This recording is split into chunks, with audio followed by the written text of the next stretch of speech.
war situation that wants to do harm to. I mean, the last I heard, Bin Laden had a fatwa from the Saudi Mufti that said that you can kill, what did I say? I think it was last week I told you, it was clear in my mind.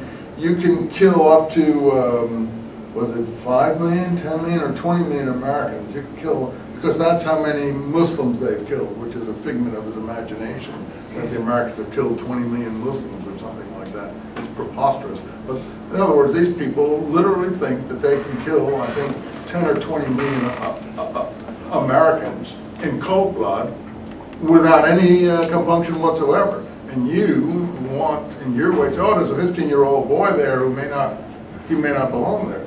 Well, I think that's for the military authorities to sort that out. If there are any kind of reasonable people, they should be able by this time to know who belongs to them. I think reasonable is the part that needs to be focused on. Well, the military people are our brothers and sisters. If they're not reasonable, then we've got a real problem in this country. I think the military often represents the best of this country from what I can see. I'd rather trust some of, not all the people in the military, than half the policemen I meet down in Orange County, I'll tell you that. You haven't met too many grunts, it doesn't sound like. Huh? You haven't met too many grunts, it doesn't sound like. Oh, I think the American Army, from what I hear about, is much better than it was 50 years ago in terms of behavior and treatment. I wouldn't have wanted to go in the American Army 50 years ago because there would have been a lot of, like, if you've seen From Here to Eternity. You didn't see, how many have seen From Here to Eternity? We're in another world.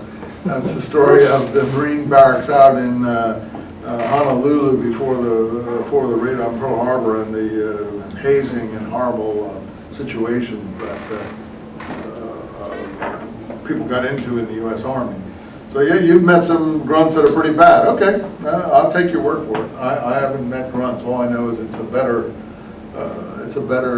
Army than it was 50 years ago, from what people tell me and other people that have reported to me. Well, my daughter was telling me about a Jamaican woman that she has dealings with in New York City because she gives care to my 100-year-old mother that my daughter helps take care of and arrange. And she was, this person had terrible problems with her children and in Brooklyn, and drug problems and other problems, and several have already been in prison and so on. It's just terribly worried. Very sweet woman, very religious woman, and about this one son that was kind of basically going to some boot sort of situation. I forget what it was. Job Corps, and he just hated it, didn't like it, and suddenly upped and enlisted in the Army, and she was just astonished. And he went out and to some place out in Kansas or Oklahoma or someplace like that, and he loves the Army. He loves the Army. He comes back and he raves about the Army to her. Had so many friends. He just absolutely loves it.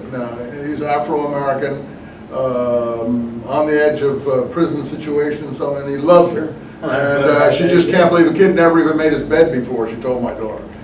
You know, couldn't even pick up his clothes in his room, and now he's like totally, you know, whatever you call it. He finally found inspiration. Her daughter, who was already pregnant as a teenager and had a child, and she was taken care of. Now she wants to enlist in the Army.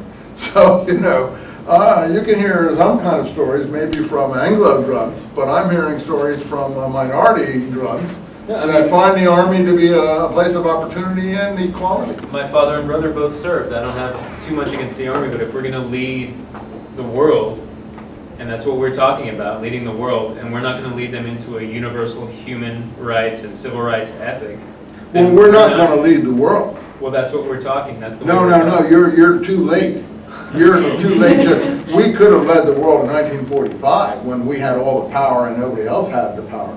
But we have no way to lead the world now, since Europe wants to displace us in terms of power and leadership. The Russians hate us. Sure. The Chinese want to exert their influence in Latin America and in the Middle East and get control of the oil. We're lucky just to tread water. So basically, what we're trying to do is stop people from destroying our cities. We're not trying to lead anybody. We just want to say, you're not, I mean, Bush, like him or not, has an obligation to stop you from being destroyed by a nuclear bomb here in Long Beach Harbor. And you're not going to stop that by kissing someone on the cheek, I can assure you. They're just, the people that want to do that are not interested in your kisses.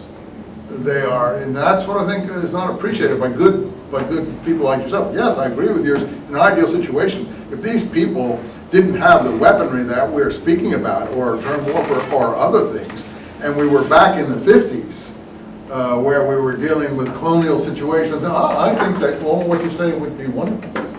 I'm ready to go. Let's treat everyone fairly and give everyone a fair break. But the point is that you miss once, and an American city goes up.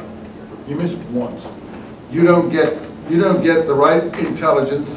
You can't follow the train of this thing, the money trail. These people are loaded with money. They got oil in Venezuela, in Iran, and all these other places, and so on, of all these countries that hate the United States. You're not going to make them love us, and they all want to get us. They don't want to get France. Why do they hate us? Envy, power. They hate anything that's more powerful. They don't hate us because we've done them really any harm. We haven't done. What harm have we really done them? Have we lined them all up against the wall and shot them all? Who's taking the casualties in Baghdad? We are. 17 Americans were killed yesterday. Are we taking those people up and shooting 17 people, or like the Germans did, shooting 500 people in, where are you coming from? I mean, people hate. Why do the Cubans hate the Americans? What have we done to Cubans? All right, we've been tough, but we haven't mowed them all down and killed them all. We haven't put them in gas chambers. We could have destroyed, obliterated the whole place. We had the power, and we still do, to obliterate everything. So where's the hatred? If they had the power we had, do you think they would hesitate to obliterate us? That's the thing I'm asking, and I think don't seem to wrestle. You're good, decent, but you don't realize the danger that we're facing. And I say, oh, that's the Bush people. No, it isn't Bush, man. I don't think Bush is doing a tough enough job. I think the danger is so big out there, and I'm not crazy, I don't think, because I've lived through a lot of things. I think the danger is so big out there that he's not even doing what American power should do. Honestly, so we have a disconnect. Well, I think it reminds me of the story that I was reading about Mendelssohn and the Enlightenment, where this guy who digs Mendelssohn quite a bit tells this story about he models. I think he writes a play or something, and he models Nathan the Wise after Mendelssohn. Oh yeah, that's right. And the guy that gives out